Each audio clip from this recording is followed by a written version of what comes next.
Welcome to the History Nerds United podcast. I'm your head nerd, Brendan. Thank you so much for being here today. We have podcaster and actor Chance Kelly here to talk about his podcast called Island. It's about the history of Manhattan. Love this podcast, heard it, took a chance on it, reached out to him, and then realized I was talking to the actor Chance Kelly. Now, if the name doesn't ring a bell, I guarantee you his face will. Go right on IMDb, put in Chance Kelly. Trust me, you've seen him in something. We had a great chat. We talked a little bit about Hollywood, but we talked a lot about the podcast, which, again, I'm a huge fan of.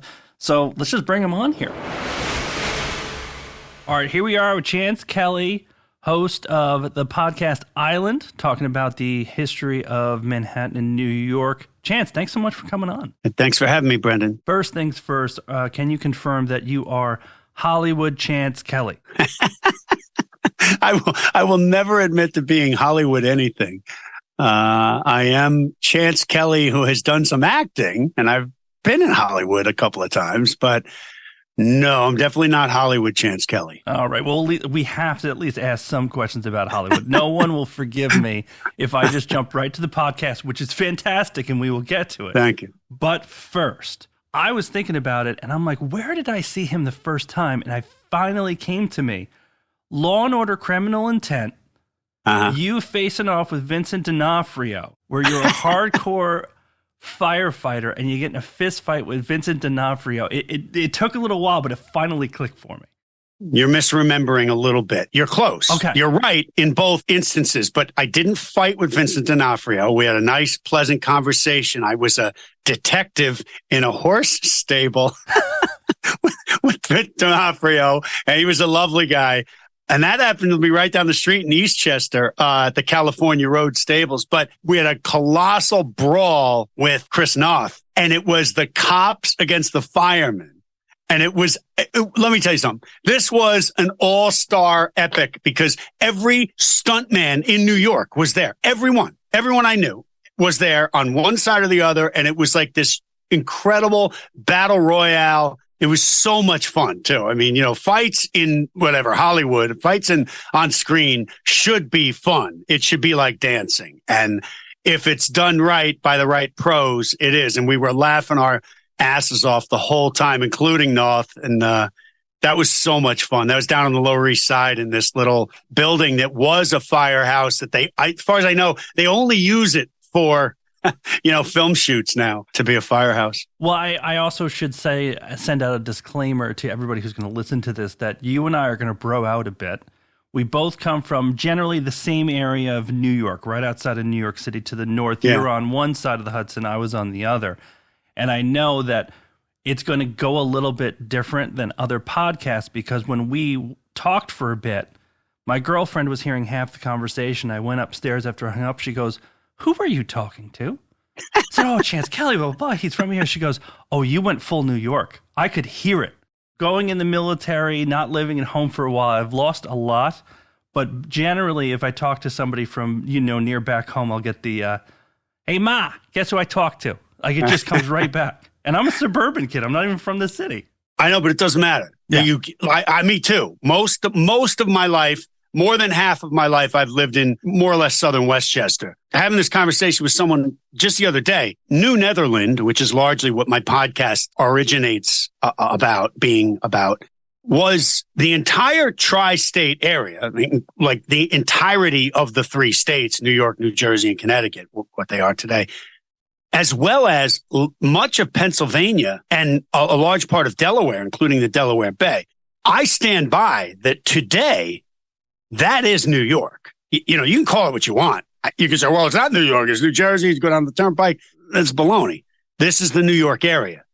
So you talk that way. And it's not about, well, no, you live in Bensonhurst. It doesn't matter. You could live in Bensonhurst. You could live in Carmel. It's a behavior, and as you grew up over like near Spring Valley, right? Yeah, Pearl River. All right. So there are people that emigrate up with that accent. And so, if they're down on Fordham Road, the accent might be a little stronger than it is in Pearl River. It seeps in and it expands. Like you say, when you start talking to someone from the area and you start talking about certain topics, your voice takes on a different rhythm sometimes. One more Hollywood question I got to ask. Who is the coolest? You got to be honest. Who is the coolest? Who was like this was a big deal? Maybe even you got a little starstruck. Who was it? So I'm lucky enough, fortunate to have met and worked with many big time actors. I think people would agree. And many of them have made good impressions upon me. There's always once in a while you're like, I didn't think he'd be like that. But for the most part, I must say, most of them are lovely people. Really, because if you really step back from all the glitz and BS for a minute, what an incredible business to be in and to be making the kind of money that many of them make. So a few that have really impressed me, James Gandolfini was a lovely dude. I worked with him 3 different times, fairly briefly, but on The Sopranos, in a staged reading and in a film called Taking a Pelham 1, 2, 3. That guy, he was salt of the earth. He was just the real deal. And like, you'd see him, he'd go, hey, I saw you. We were at the reading, right? So we're standing there with 3 nuns, right? And we're doing it. And the alligator comes walking up. And he's like, he just launches right into a joke. And I'm like, dude, like, no one does that. And like, we're on set. Tony Scott was the director. We're doing, Taking a Pelham 1, 2, 3. Scenes going on. Cut. Boom. Gandolfini's off into a joke, like, immediately. He's hilarious. Now, on that same job, actually, on Taking a Pelham, Denzel Washington was the star of that show with Travolta. And you mean, Denzel is God, and always has been to me. And he was super cool. He was very subdued on that show, I think partly because of his character in the movie. I was shocked to find out how much he loves classic rock. Interesting. See, now we're getting the info, man. He and I started talking classic rock. I was like, well, really? He's oh, cool. All right. Now he's from Mount Vernon. Did you know that? Yes. Yeah. He's from right down the way. So that was a real honor for me. So listen, obviously your acting career is fantastic. You're having wonderful stuff. Why are you doing a podcast? What started that up? I love acting and I do love the business still. What I don't like is waiting for work. That's not my cup of tea. I'm a worker and I like the idea of proprietary access to work. So I don't like just going and getting hired on a job on someone else's show, Clint's show or whoever's show. I like the idea of me being a producer and a writer. And I am a writer. And my education, actually, when I went to NYU, it was my major was English and writing. Then that was before I ever took any acting classes. I mean, that was well before I considered being an actor. I started acting at 20, I guess 22. And I was sort of doing it by the time I was about 24 professionally.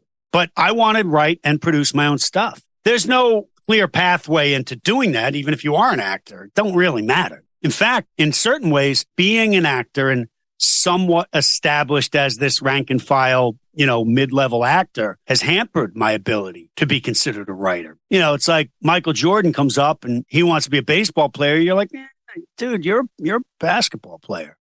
Well, when I come to my people in the business and say, listen, I've written a script, they're like, let's just stay in your lane. There's a lot of that in this business. And I don't necessarily begrudge it. I understand agents in general are paid to stay in their lane. It's their nature. It's the protocol for the most part. Not unlike the military, I would imagine. You don't want a lot of deviation from what you're supposed to be doing, what your function is. So after having that experience a couple of times, well, I had written this as a script before I wrote it as a podcast. Okay. So my history story. I became very interested in the history of Manhattan back when I was at NYU, actually. I started to learn about it, sort of tripped over it. It was nothing I ever learned in school or at NYU or anywhere. I just started to discover little snippets of the history of Manhattan and the history of New York. And along the way, I started to realize, well, the history of the southern tip of Manhattan Island is the history of not just New York, not just the greater metropolitan area and the Northeast. The history of the southern tip of Manhattan Island is the history of America, period. And that is not taught anywhere.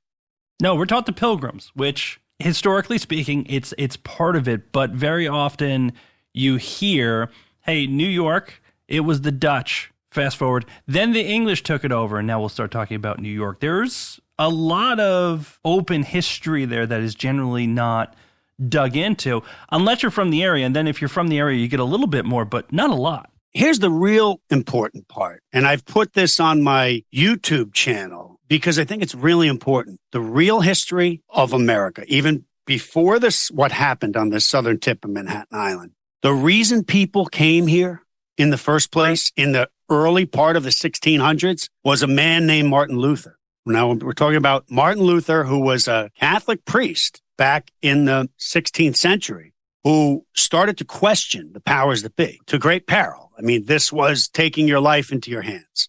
When he started to question the tenets of the Roman Catholic Church, he inadvertently started the Great Reformation and changed the way humans live on this earth forevermore.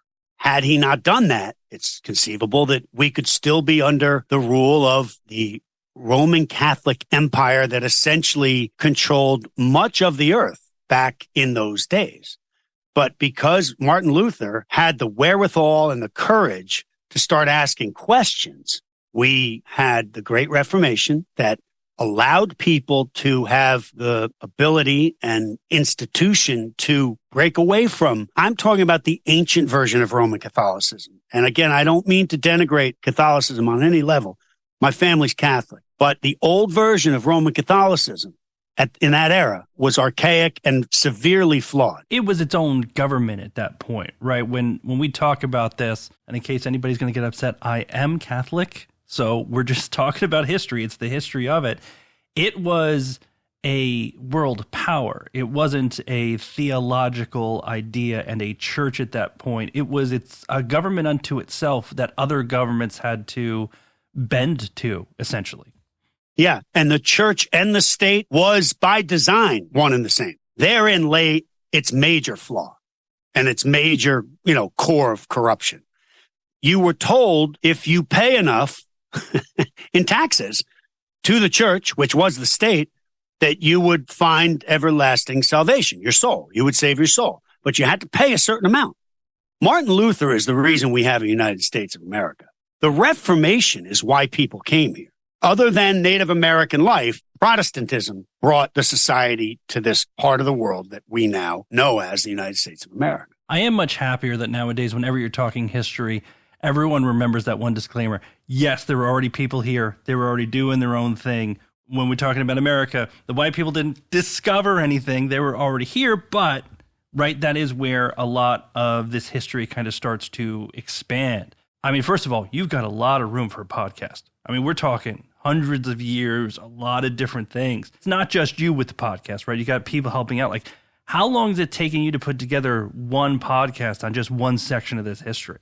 We go by seasons. Now, I'm talking about Island now. Now, Island is the audio-only podcast that gives you the 300-year history of the island of Manhattan. That goes from 1609 to 1909. And we're only up to 1626. So season one, which is actually in its third incarnation. Things take time, Brendan. You know that. We've launched this podcast 3 times. This is the third and final time because this is the best one. Our season one now goes 1609, which is Henry Hudson, comes and discovers the river that now bears his name and goes up north, thinking that it's going to take him to China.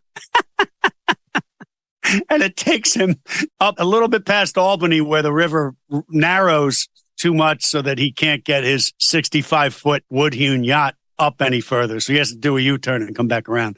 And he realizes that is not the shortcut to China. But that was when Europeans knew for certain what was here. And it was vast wealth of natural resources and opportunity that existed here. And the truth is, while not everything that followed was perfect between the Europeans and the Native Americans, initially, the Native Americans were incredibly welcoming to these explorers. And it wasn't just Hudson. It was actually Verrazano, who had arrived about 80 years before. There's written documentation that the natives that were here were extremely welcoming and encouraging him to come on shore. And because what you have to keep in mind is these explorers were, on a certain level, they were Manitou, which means to the Native Americans, they were too wondrous to explain. It was almost like they had a godlike mystique to them. They were curious. They were interested. These Native Americans, and they're very intelligent people. And they said, well, what is that? We want to see that. they called them floating houses, these big ships they had. Because the biggest ship the Native Americans had were like a sizable canoe. And they would see these ships that Verrazano showed up in, Henry Hudson showed up in. To them, they were massive. In truth, Hudson's ship was very small, and they wanted to know about them, these people with much paler skin than them and who brought these goods that they didn't have, metal goods particularly, and cloth goods were the things that primarily in this era that the Native Americans did not have access to. So duffel, which was a really sturdy cloth that was woven, it was almost like canvas. It was like a really durable textile, that you could sew into garments and so forth. The Europeans were known for bringing that, and the Native Americans would jump at the opportunity to buy some new duffel when it came. These were the things that they were very interested in purchasing, and they welcomed these people. For the most part, there wasn't, white people showing up here and conquering and pillaging. It didn't happen here, okay? The Spanish did that. Okay, and I'm talking about the conquistadors, and I'm talking about primarily down in Florida area and what they called the West Indies, the Caribbean. That happened down there. The Spanish pillaged and conquered, and they were not interested in setting up colonies. They weren't interested in setting up societies and living harmoniously with anybody. They wanted to pump out as much gold or silver as they could find, sometimes sugar and salt, and leave. And that certainly gave the colonists a bad name and a bad reputation.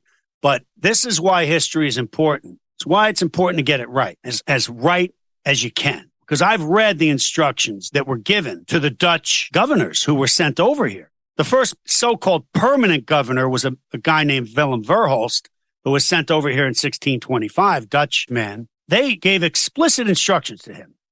You will never force anything upon the natives. You will never demean them in any way.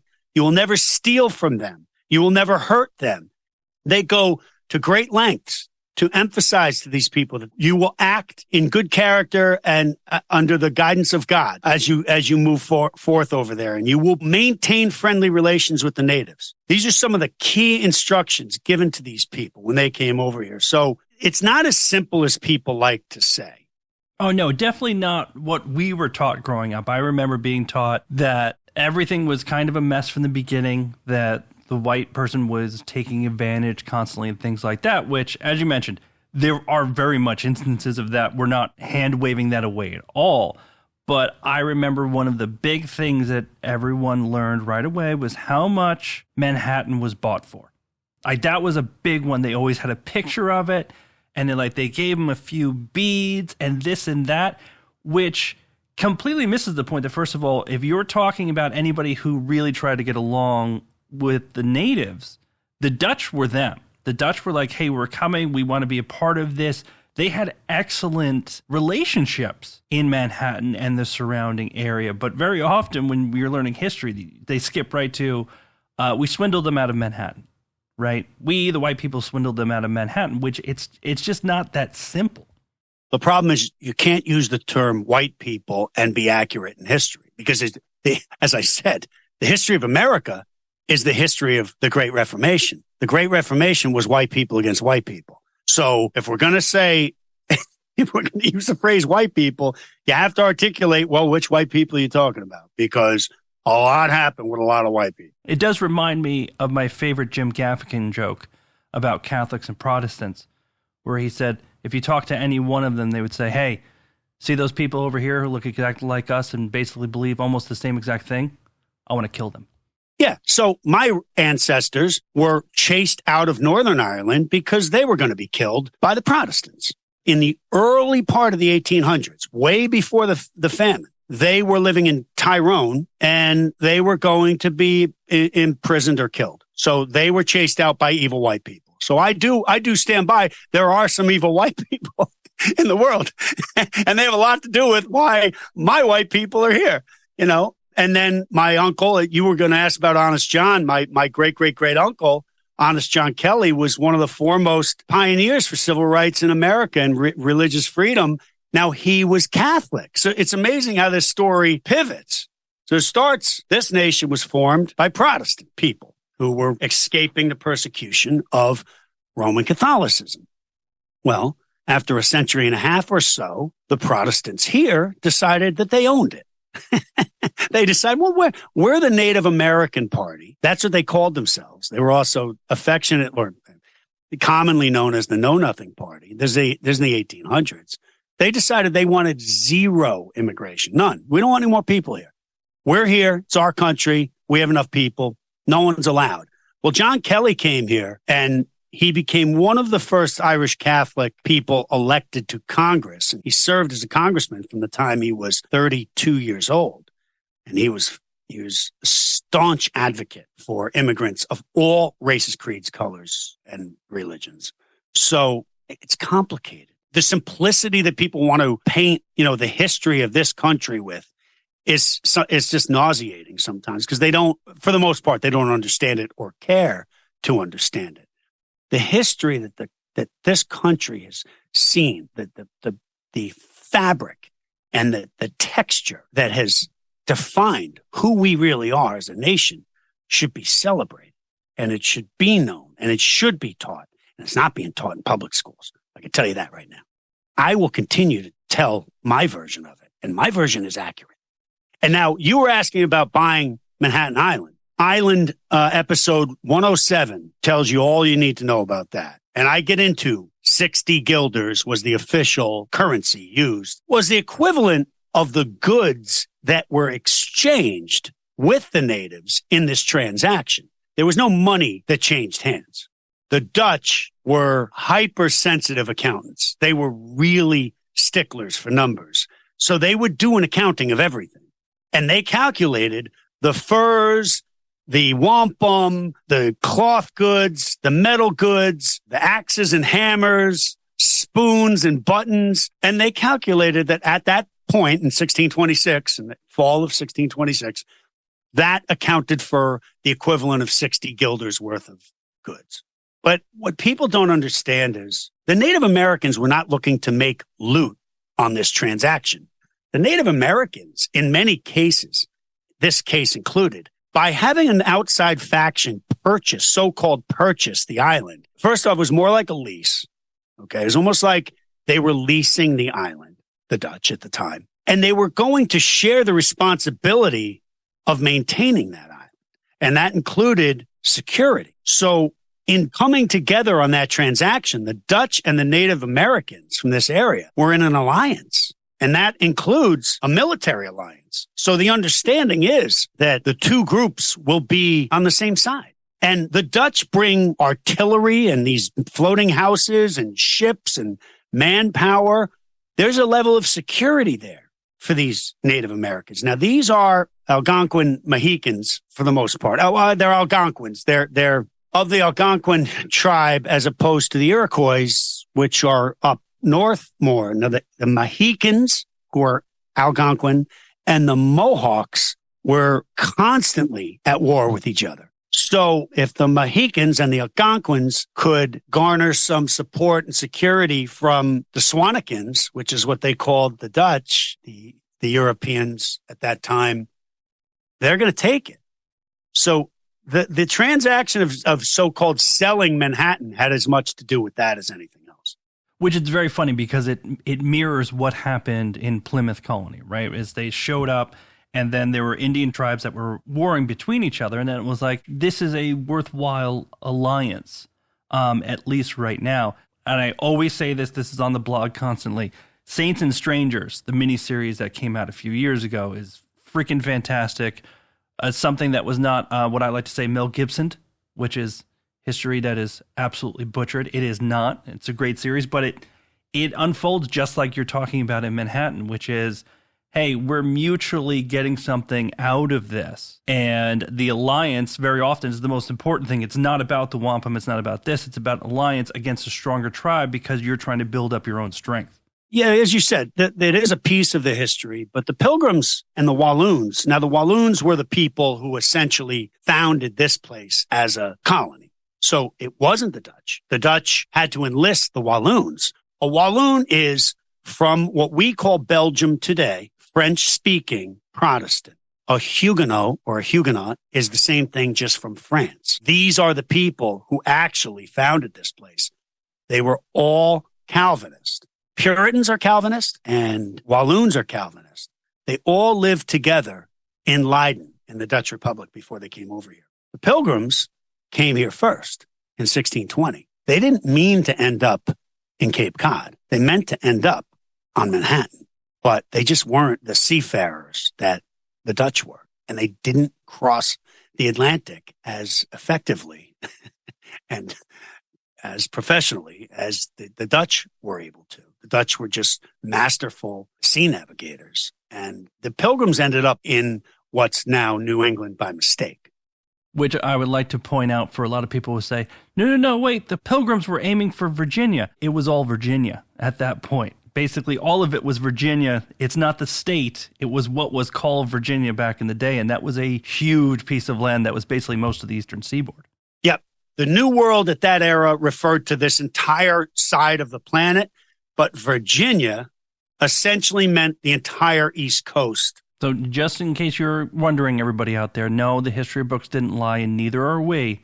It's just you got to change up the words sometimes. I always like to point out, like, people forget, that Manhattan started out as Dutch, and then I'm just like, what do you think Bed-Stuy stands for? And a lot of other stuff around here, growing up in New York, you'll all of a sudden see that that's a strange word, strangely spelled. I wonder what Dutch person brought that one over. Yeah, there's a lot of that throughout New York area that remained. Yeah. Now, if somebody hasn't listened to your podcast yet, I think we just proved to them that you do actually love history because we just dug in. When did you actually get bit by the history bug? When did it become really important to you? They started to hear these names and groups that I'd never heard. I mean, I wasn't the greatest student, truth be told. My mind wandered in high school and college. I was focused on English, not so much history. But I didn't know anything about the Dutch Republic, and I didn't know anything. When I heard the name Willem Kieft, I was hooked. Now, it's okay if you don't know who Kieft is. Many, many knowledgeable people have never heard his name. Have you heard his name? Be honest. On your podcast, yeah. Okay. But before my podcast, had you ever heard of Willem Kieft? No. Okay. And that's perfectly fine. My aunt, who is a very well-regarded writer and author, had never heard his name, and she's a New Yorker.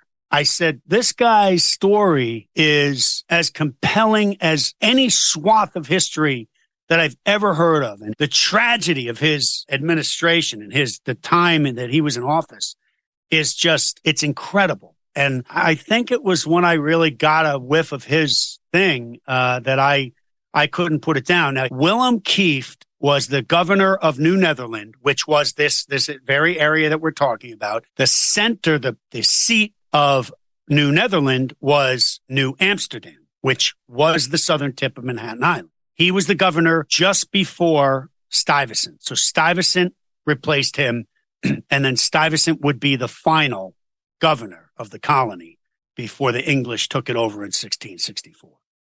So now I want to change it. I want to bring Hollywood back in here a little bit. I'm going to give you a blank check. I'm going to say you can do, let's say, an 8-part miniseries on Island, but you got to pick one specific time frame. What time frame are you picking and why? Kieft. And the reason why is because you see the beginning of the tragedy with Kieft.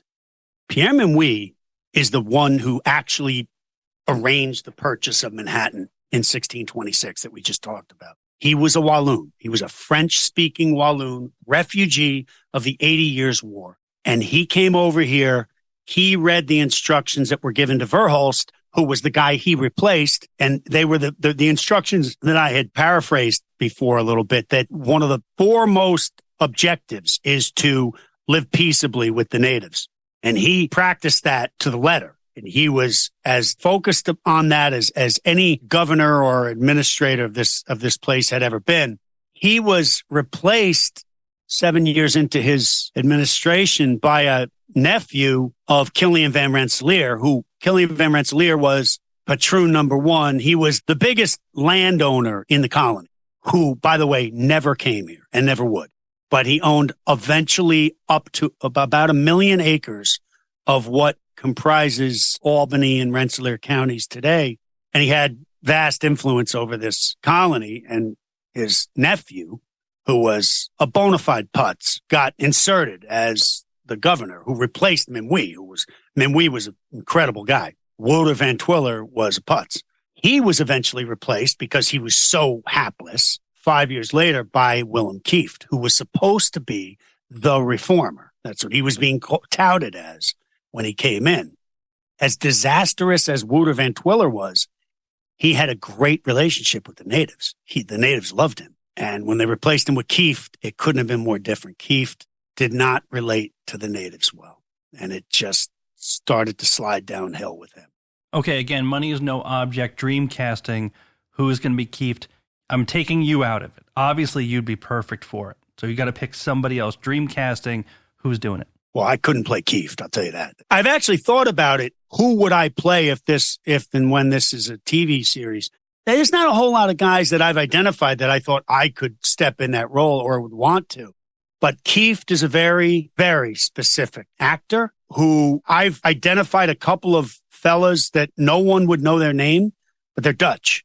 These actors in this era of this show would need to be Dutch. Much of the dialogue, we'd have snippets of Dutch along the way. Okay. It's more about pulling this role off than any sizable star power. I do know who you can play. You can play Honest John Kelly. I think you'd be good for that one.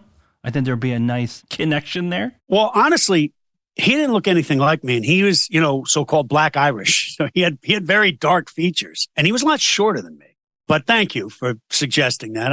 It had occurred to me that might be a possibility. But there's other people. I'll get to play something. Listen, I know Hollywood is huge on historical accuracy, so I wouldn't want to go anything against that. So last one. This is a question I just ask everybody.